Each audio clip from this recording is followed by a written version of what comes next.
Hello and thank you for joining us for KREM 2 News at noon. I'm Regan Gallo in for Laura today. Well, let's start with a check on the forecast. We're getting a little teaser of some sun. However, there's a little light dusting of clouds, I think, outside. Our meteorologist, Thomas Patrick, you're out there in our outdoor weather center. Tell us a little bit more about what we should expect today. Yeah, I think you hit it right on the head, Regan, because it is not maybe the most clear blue sky of days. There is kind of a dusting of cloud cover. It's more like hazy sunshine, but sunshine it still is, and it is absolutely warm at the moment. It is 58 degrees in Spokane, 61 being reported at Whitworth on the north side of town, and that's already warmer than it was yesterday.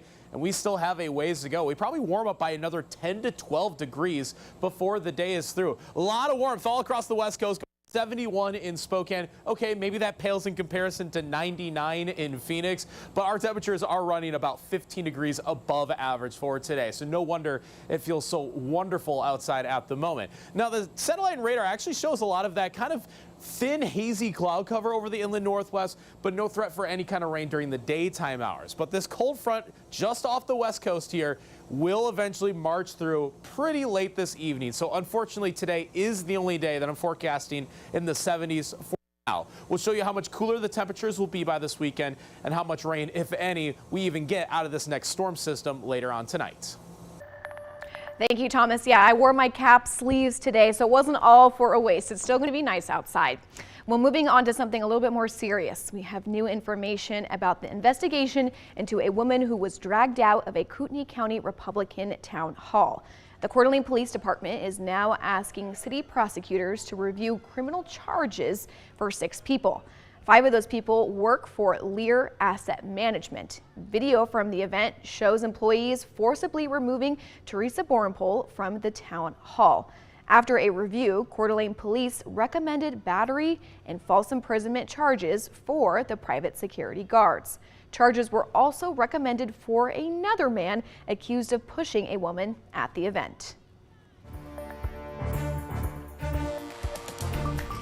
Well, stocks opened lower today despite President Trump's announcement of a pause on his reciprocal tariffs, except for China. Now, this is a live look at the Dow right now. As we can see, we're down about 2%, around 800 points. So it is continuing to change with all these different announcements between the U.S. and Beijing. It will reach new levels. China today did signal the door for conversations to be open.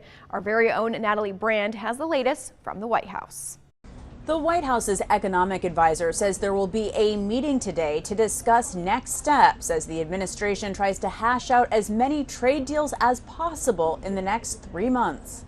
Very happy with the way the country is running. With a 90-day pause on reciprocal tariffs in effect, the Trump administration says it's already reviewing new trade offers from around 15 countries. Everybody wants to come and make a deal, and we're working with a lot of different countries. China is not part of the pause, and the administration is ratcheting up pressure for Beijing to negotiate. The White House clarified on Thursday that the total tariffs on China add up to 145%.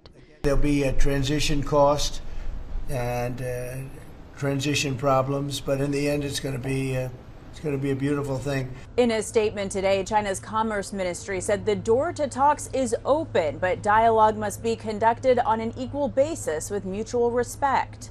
Kinderhouse Toys in Northern Virginia is starting to consider the impact of the high tariffs.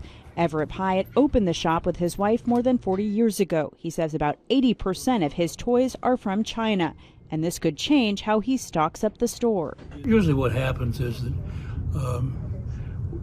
the average sale goes down a little bit. People start looking for less expensive items, and so we tend to stock up more on middle range items because that's where the clientele is interested.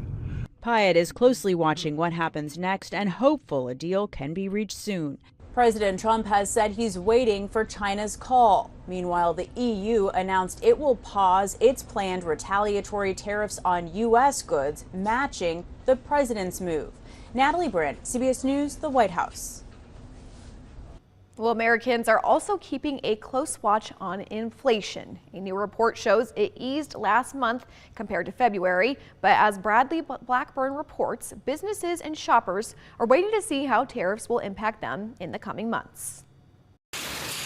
Inflation appears to be cooling in the U.S., but that news may already feel like it's in the rearview mirror. The Consumer Price Index shows prices rose 2.4% in March from a year earlier, down from February, and progress in the Federal Reserve's battle to wrangle inflation to 2%.